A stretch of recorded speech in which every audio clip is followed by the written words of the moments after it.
When did the Department of Defense go through its first full-scope consolidated financial statement audit?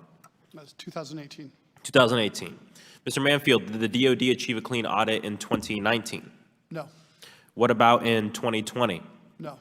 What about in 2021? No. 2022? No.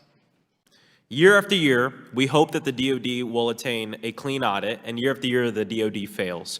DoD is the only major federal agency with this level of consistent failure as it relates to an audit. Mr. Khan, in an attempt to meet the essential standards of accountability, some components of the DoD introduced reforms, including correcting around $5.2 billion in cost assessments and innovations like the deployment of hundreds of bots aligned to financial management processes.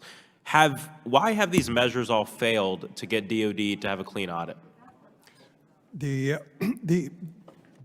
issue at DoDs are much more pervasive. Some of what you mentioned, I mean, those are the bright spots. It is helping that DoD is embracing technology and using some of the robotic process automation. It is freeing up the resources to be able to do more analytical work. But the problems are very pervasive across DoD, and that's why it's taking them time. DoD's antiquated and mismatching financial management systems are a cause for concern. It's part of the reason that they've been on the GAO's high-risk list since 1995. Yes or no, has GAO ever outlined what DoD could do to get them off the list? Yes, we have. Go ahead. It's on a high-risk list. We have 5 removal criteria, and we've been very specific as to what DoD needs to do to come off of the list.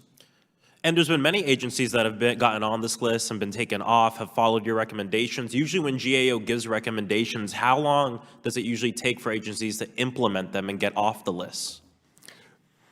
The one parallel I can draw is DHS, which is a much smaller agency. It took them 10 years from inception to getting a clean audit opinion. Having said that, they continue to be on the high-risk list because of some issues they're having with technology. Failing an audit doesn't necessarily indicate that funds are being misused or lost funds. In fact, people can achieve a clean audit and still be misusing funds. However, I refuse to accept the status quo that DoD just can't get a clean audit. Mr. Mansfield, when does DoD estimate that you'll be able to pass a clean audit? Oh, can you turn on your mic, I think?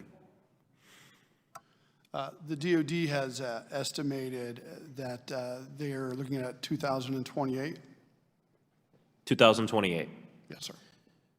Mr. Khan, does GAO agree with that estimate, and what does GAO see as the roadblocks to achieving that timeline? They need to have better plans. We don't have a timeline projected for DoD, essentially because the audits are still continuing. The scope of the audits is still expanding. So the complexity and difficulty of the remediation activity is still unknown.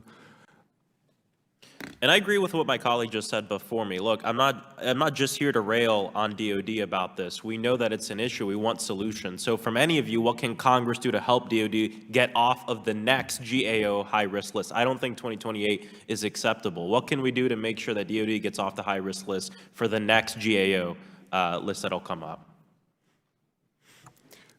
The main issue is capacity to modernize their system and to have their workforce trained. They are understanding the financial management function, and so that they also understand how to use the new financial systems, the automated systems. That is critical. Then they need to have better action plans, which are detailed. That's one of the areas where DoD has slipped. They have not adequately defined the action plans, so the dates come and go and they get extended. Then finally, they need to have better monitoring mechanism to be able to monitor where the deficiencies are and to be able to address those risks before they become a crisis. Thank you. Congress is poised to give the Department of Defense $844.3 billion for this year's NDAA. How can Congress continue to justify giving these increases when you can't even pass a clean audit? It's not fair. It's not fair to the American people. In fact, I don't believe Congress can justify it. And so I hope this gets fixed. Thank you. I yield back.